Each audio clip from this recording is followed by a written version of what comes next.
We're on Roosevelt Lake in central Arizona, and this is, believe it or not, a power fisherman's dream. You've got a mix of dirty and clear water on this lake. Right here, we're in the clear water, and the reason we've chosen this cull shad, this big paddle tail swim bait this morning, is we're trying to draw fish out of the trees. You know, it's you have two choices when you're fishing a lake like this. You can go into the trees, or you can pick a bait that's going to draw them out. In this case, it's a big swim bait. So really the biggest keys for swim bait fishing is having some type of clarity.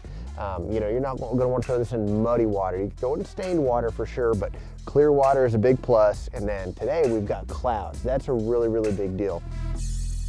So we're throwing the 6-inch cull shad right here, and it's a good size bait. It's an above average size bait, but it's not so big that you know, it's intimidating. It's a small enough bait where you can throw it on a regular rod and reel and get numerous bites on it. You know, I'm looking for bites. I'm not the guy that's gonna go out and throw one bait all day for a big bite. And you know, a 6-inch harness style swim bait like this cull shad is not only a good way to catch big fish, but it's not an intimidating, you know, low numbers deal. You pick it up on the right day and you can catch some dang fish on it. You can catch a limit. You can catch numbers with this thing for sure.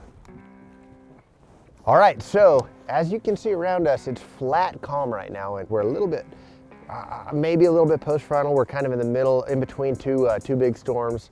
So rain like crazy the last couple days, but right now there's zero wind, the water's really clear, and we're getting some followers. I've had several fish show themselves, a couple of them swat at the bait, but not eat it. So we've got to do one of two things.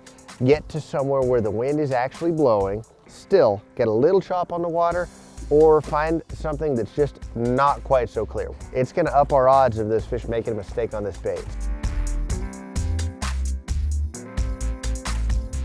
So a lot of swim bait fishing is fishing angles, right? Casting angles. The bigger fish that eat swim baits are ambush predators. So, you know, anytime you have a choke point or, you know, a spot where a fish is really able to ambush, swimming it through the shade, by the shade, around a corner, next to a bush.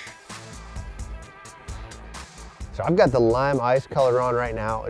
It's kind of a wild looking color. It's like a holographic chartreuse. God, he ate it right there. I watched him eat it. That was so cool. Oh man, swim bait fishing is so visual. You're getting follows, you're getting looks, and then you're getting eats. First fish of the day, and as I was saying, that's the color, lime ice. It's chartreuse. You wouldn't think it'd be a great color in clear water, but there's something about it that has really good drawing power for these fish. And swim bait fishing is all about drawing these fish out, so pretty neat. That fish was in a really good spot for a pre-spawn or a post-spawn fish to be.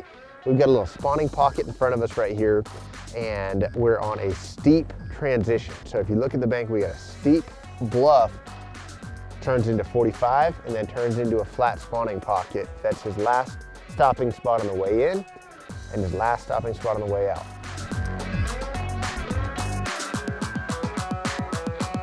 So more often than not, when I'm throwing a swim bait like this, it's kind of a moderate, steady retrieve.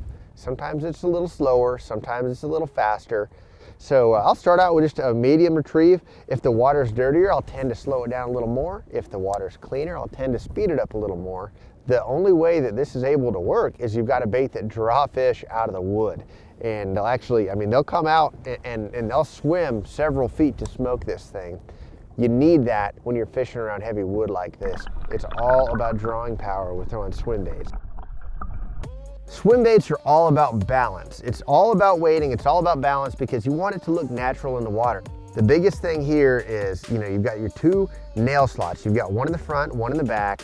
Oftentimes I start with a 1/16 ounce tungsten XPS nail weight. Slide that thing in there and you're good to go, in my opinion, 75% of the time. Now, if you're really trying to burn it, you could add another nail into that second slot, and if you're really trying to crawl it, say you're in a stained water situation, trying to crawl it along docks, pre-spawn, something like that, I'm gonna have no weight in there at all. That'll allow me to fish it even slower and keep it up in the water column. But right now, just a standard situation, 1/16 ounce weight in that rear slot.